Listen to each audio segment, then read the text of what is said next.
Magandang araw! For today's video ay samahan nyo nga kaming gumala at kumain sa Expo. And special thanks nga pala sa Sulain Marinduque. Dahil sila din ang dahilan kung bakit nandito kami ngayon. Tara guys, simulan na natin! At guys, sobrang ganda ng panahon. Kasing ganda ng mangyayari ngayon. Dahil mamimigay tayo ng shawarma.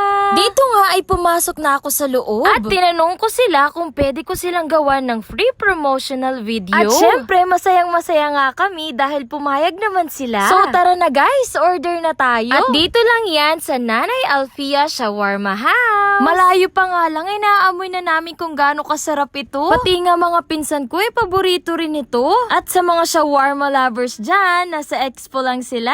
Ay punta naman na baya kayo din eh. Ay talagang baka hanap-hanapin nyo yung lasa. Habang nag-video nga ako, takam na ako. Sa 50 pesos mo, may shawarma pita ka na. At ito nga ang kapatid ko, excited na. Ay tara na baya at marami pa kayo mapagpipilian. So tara na guys, tikman na natin. Dito nga ay masaya na kaming kumakain habang hinihintay ang iba pa naming mga orders na ipamimigay natin sa mga tricycle drivers. Sponsored by Sulain Marinduque. At talaga namang, first bite. Thank you, Lord. Kitang-kita naman sa mga mukha nila kung gaano kasarap ang shawarma. Tada!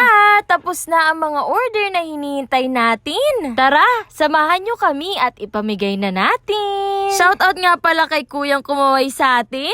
Dito nga ay marami na kami nakita ang mga tricycle drivers na namamasada. Oras na para mamigay ng merienda. Saktong-sakto dahil naghihintay pa rin sila ng mga pasahero. Kaya isinare ko na nga sa kanila ang mga blessings na meron tayo. Akala ko kasama na siya.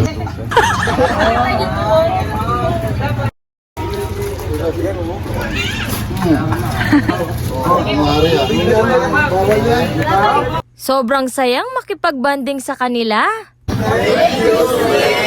Namiss ko tuloy si Papa. Yay! Sa ibang pila naman tayo. O mga tatay, magmerienda po muna kayo. Habang naghihintay ng mga pasahero, parang hindi napapagod sila tatay. Kahit maghapong namamasada, bakas pa rin sa mga mukha at ngiti nila ang pagsusumikap para sa kanilang pamilya. Thank you, Sulain! Thank you po! Thank you po. Thank you. Dumako naman tayo sa kabilang pila ulit upang magbigay pa rin ng pagkain. Akala nga nila ay nagbebenta ako. Wala po, makain lang po tayo. Salamat, Sulain! Salamat. Dapat may kopyo. O Coca-Cola, baka naman. Thank you, Sulain! Thank you, Mr. Sosa.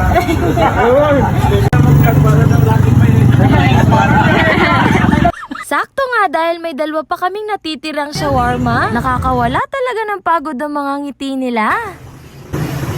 Thank you, Sulain! Napaka-productive ng araw na ito. Thank you po Lord sa mga blessings. Salamat po sa Sulain Marinduque. Hanggang dito na lang po tayo. Salamat sa panonood.